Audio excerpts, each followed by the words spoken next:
All right, let's dive right into this. Welcome, everyone. Now, if you're a university student tuning in, specifically a future educator, a calon guru, get ready, because today's explainer was made absolutely just for you. We are building the ultimate foundational toolkit for your future English classrooms. And look, we're not just talking about how to, teach vocabulary lists or grade essays today. No, we are looking under the hood of human language itself. By the time we wrap up, you're going to have this profound understanding of the philosophical foundations of language. And honestly, it's going to completely transform how you approach teaching. So let me kick things off by asking you a pretty fundamental question. Is language just speech? Is it merely a random collection of noises we make to get what we want, kind of like a baby crying for milk, or is it something way deeper? Well, the reality is, language is this highly structured, observable, scientific object. It can be studied, it can be analyzed, and yes, it can be mastered. It isn't just this invisible thing that happens to us, it's an actual phenomenon with very clear rules and hard empirical data. So, here's our game plan for today. First, we'll look at language as a strict scientific study. Then, we're going to put on 3 different philosophical lenses: structuralism, generativism, and functionalism. And finally, the best part, we'll tie the whole shebang directly back to your English teaching. Okay, let's jump straight into our first section, language as a scientific study. When we look at language through the lens of science, it's definitely not just some abstract art form. It is a concrete phenomenon that we can rigorously test. And we actually look at this data across multiple levels all at the exact same time. Take a super simple sentence, something like, "The teacher is explaining the lesson." We can analyze the exact sounds and the intonation you use to say it, right? That's phonology. We can look at how the word explaining is physically built using that ing suffix. That's morphology. We can map out the entire sentence structure, syntax. We examine the literal dictionary meaning, semantics. And finally, the context. Imagine a student sarcastically whispering this to a friend who just walked in 10 minutes late. That's pragmatics. So one single sentence, analyzed on 5 distinct scientific levels. Incredible, right? Now that we've established language can be studied scientifically, let's try on our first major philosophical lens, structuralism. And honestly, you absolutely cannot talk about structuralism without mentioning this heavy hitter right here, Ferdinand de Saussure. He is widely considered the father of modern linguistics, and he had this totally groundbreaking core belief. He argued that if we really want to understand language, we can't just study random one-off things people say. Instead, he said we have to view language as an entire rigid system of interconnected signs. To Saussure, a word or a rule only makes sense based on how it relates to the larger structure. It's like a giant puzzle. So, the crucial takeaway for structuralism is this. It's an approach entirely obsessed with discovering the underlying systems and rules that govern the whole language.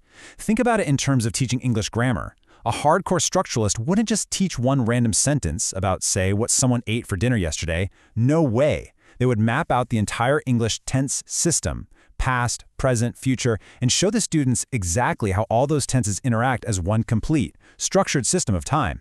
Which brings us perfectly to Saussure's most famous distinction. This literally captures the whole structuralist mindset, Lang versus parole. So Lang is the abstract, shared rulebook that a whole community just implicitly understands. Parole, on the other hand, is the concrete, messy, individual way that you or I might actually speak on any given Tuesday. And as a philosophy, structuralism cares way, way more about Lang, those grand, beautiful, abstract rules, than it ever does about parole. But as always happens in science, paradigms shift. So welcome to our second lens, generativism, or what I like to call the innate language machine. Now, this school of thought came along and just flipped everything entirely on its head. Enter Noam Chomsky in the mid-20th century. Before Chomsky, a lot of people believed in a behaviorist model, basically the idea that kids just blindly imitate whatever language they hear adults saying. Well, Chomsky pushed back on that, hard.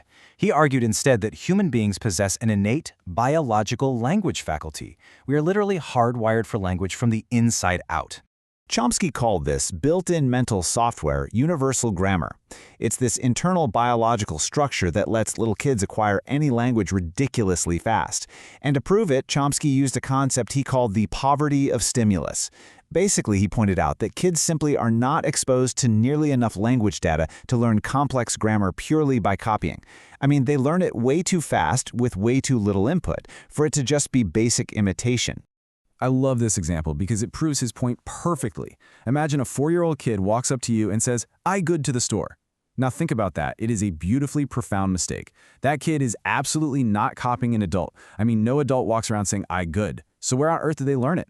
Well, Chomsky points out that the child is actively building internal grammatical rules. They figured out that adding ed makes a word past tense, and they logically, even if incorrectly, applied it to the verb go. They aren't imitating, they're actively generating language using their innate mental machine.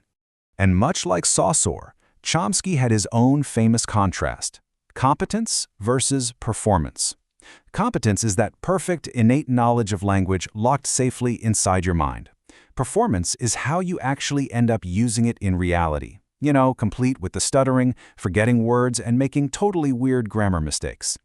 Generativism is absolutely obsessed with competence, our incredible mental capacity for language, rather than the messy, everyday reality of our performance.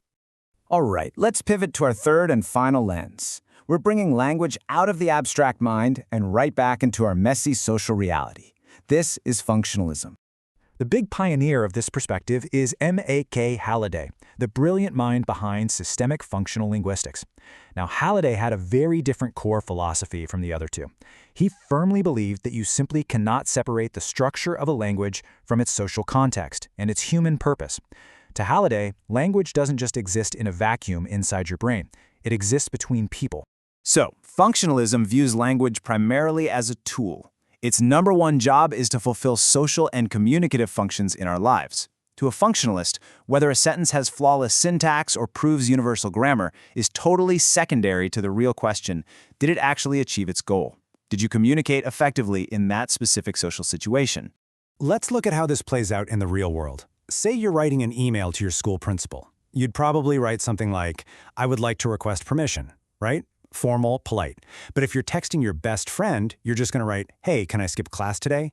Now, if you accidentally mix those two up and text your principal, "Hey, can I skip class?"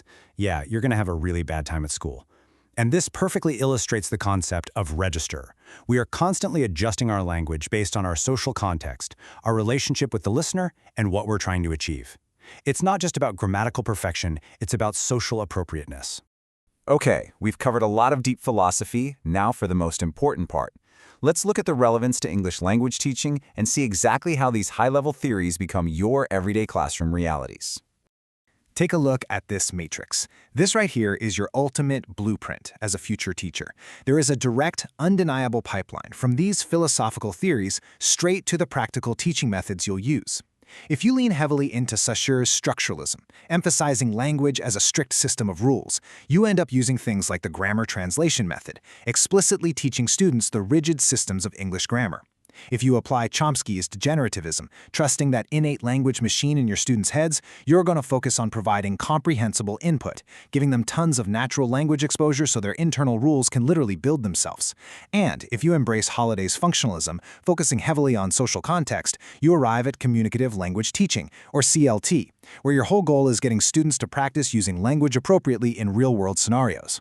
So what's the big secret to being an absolutely incredible educator? It's simple, really. Great language teachers do not choose just one school of thought. They master all three. You need to teach those structural rules. You definitely need to provide rich, comprehensible input, and you have to practice real-world communication. The single most important takeaway for you today is this. By actively integrating all three of these philosophies, you aren't just teaching English, you are unlocking the entire human phenomenon of language for your students. So, I'll leave you with this. As you sit down to design your very first lesson plan, which lens are you missing?